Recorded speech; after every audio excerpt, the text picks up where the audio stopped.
April 1914, Ludlow, Colorado.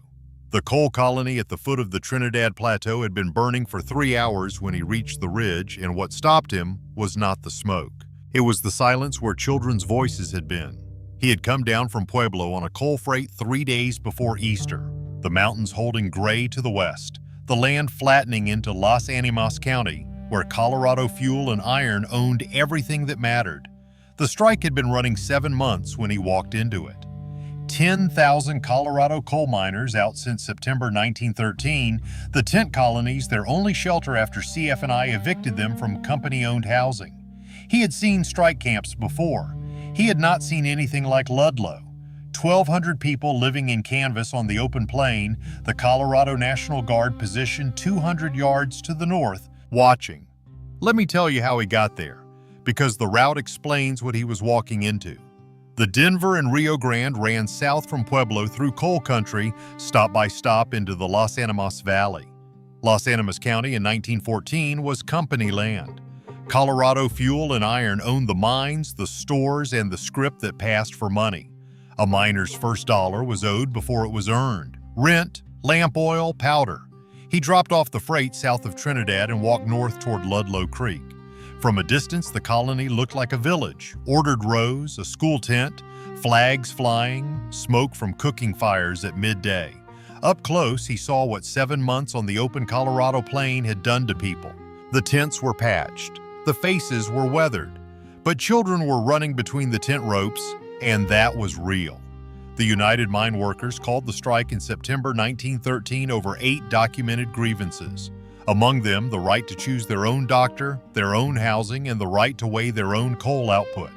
The Guard had been in the county since October, 6 months when he arrived. By April 1914, the Guard's neutrality had become something harder to describe and harder to trust, particularly from inside the colony fence. He spent 3 nights at the Ludlow colony before Easter Monday. He was fed.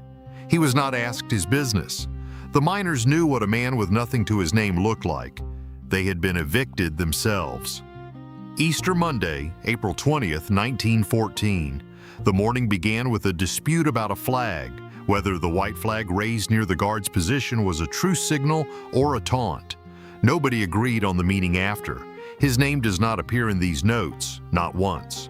Whether that was deliberate or whether the notes simply never reached the pages where he wrote it, we don't know yet. If you want to be here when we find out, subscribe. The road continues. What the notes describe at approximately 9 on the morning of April 20th is the sound of a machine gun, a weapon the Guard had mounted on an automobile and positioned on the rise above the colony. He was north of the main tent rows when the firing started, watching from scrub brush on the ridge. The miners had anticipated trouble. Some had rifles. Most had nowhere to send their families in time. The colony's residents scattered when the tents began to catch. The Guard had moved to the southern perimeter. The Colorado wind came out of the north that day, and the canvas was bone dry after 7 months on the plain. What he could not see from the ridge was what was happening beneath the tents. Some families had dug pits under the canvas, cellars they called them, to hide from gunfire. The pits saved some, not all. He watched the colony burn for 4 hours from a distance he could not close. By the time the firing slowed, 24 acres of canvas had become ash. He came down the ridge after dark. Louis Tikas was the Greek community leader at Ludlow, a man who had negotiated between the colony and the Guard for months. The Guard captured him during the attack. He was found shot 3 times in the back. When investigators reached the smoldering site the following morning, they found a pit beneath the remains of Tent 58. In it were 2 women and 11 children.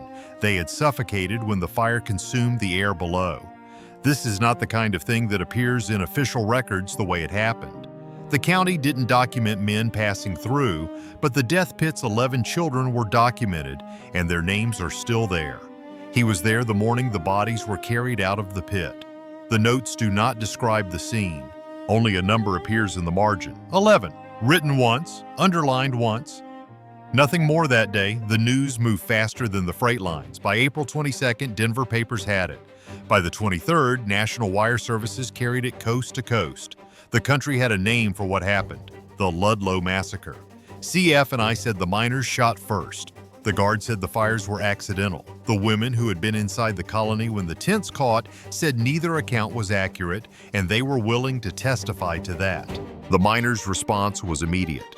Within 2 days of April 20th, Union men across the southern Colorado coalfields armed themselves, mine buildings burned, railroad tracks were torn up, the 10 Days War had begun.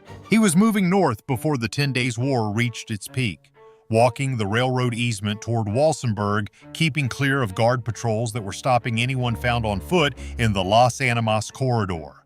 Huerfano County to the north was under martial law. The sheriff was a CF and I appointment. Roads were watched. He kept to the railroad easement and moved at night where the ballast gave him footing in the dark. President Wilson sent federal troops to Colorado on April 28th. The National Guard withdrew. The federal army imposed order, which meant in practice that the miners were disarmed before any questions were permitted to be asked. A congressional investigation followed. General Chase, the Guard commander, testified that his men had not intentionally set fire to the tents. Witnesses from inside the colony testified to what they saw. Nobody was ever charged. Now think about what that means. 11 children died in a hole in the ground, hiding from armed men, and not a single person was held accountable under any law on the books in Colorado at the time. The Colorado Fuel and Iron Company was controlled by John D. Rockefeller Jr., who at the time of the massacre had never personally visited a Colorado coal mine. He testified before Congress the following January. Rockefeller testified the following January, supporting his manager's position in full. Union recognition was not warranted. The miners' grievances, he said, did not justify what had happened, though he was careful in describing what that was. The strike collapsed in December 1914, 15 months after it began, 8 months after Ludlow. The miners went back to the CF and I pits without Union recognition. He was long gone from Colorado by then. The notes from the spring of 1914 are the longest sustained record in all the fragments. More pages, more margin writing, more detail than anything before or after. Something about Ludlow refused to stop being written down. Here is what everyone in that camp knew and what nobody put into the official record. The Ludlow tent colony was not a protest site. It was a neighborhood. People had been living there for 7 months. Mary Thomas was 24 years old when she survived the pit beneath Tent 58. She testified about what happened below, how the children were placed in the cellar first, and how the smoke arrived. Frank Snyder was 11 years old when he hid in the pit. He survived. He described the darkness, the heat coming through the earth above him, and the sound of rifle fire from the surface. He was 11. The United Mine Workers documented 66 deaths connected to the 1913 to 1914 Colorado coal strike, including the 13 at Ludlow.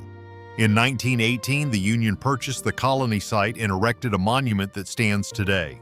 He was on the railroad easement north of Trinidad by April 22nd, moving toward Walsenburg in the way men moved through that corridor that week.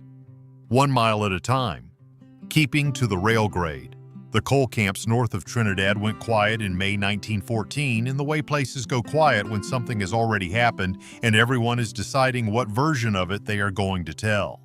The notes from this direction of travel are brief. A rail yard, a northbound freight, the mountains shifting in the distance.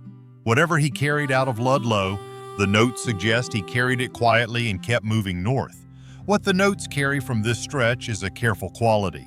Details written smaller than usual, margins crowded as if he was trying to put more onto the page than the page had room for. The Colorado coalfields never granted the Union recognition the strike demanded.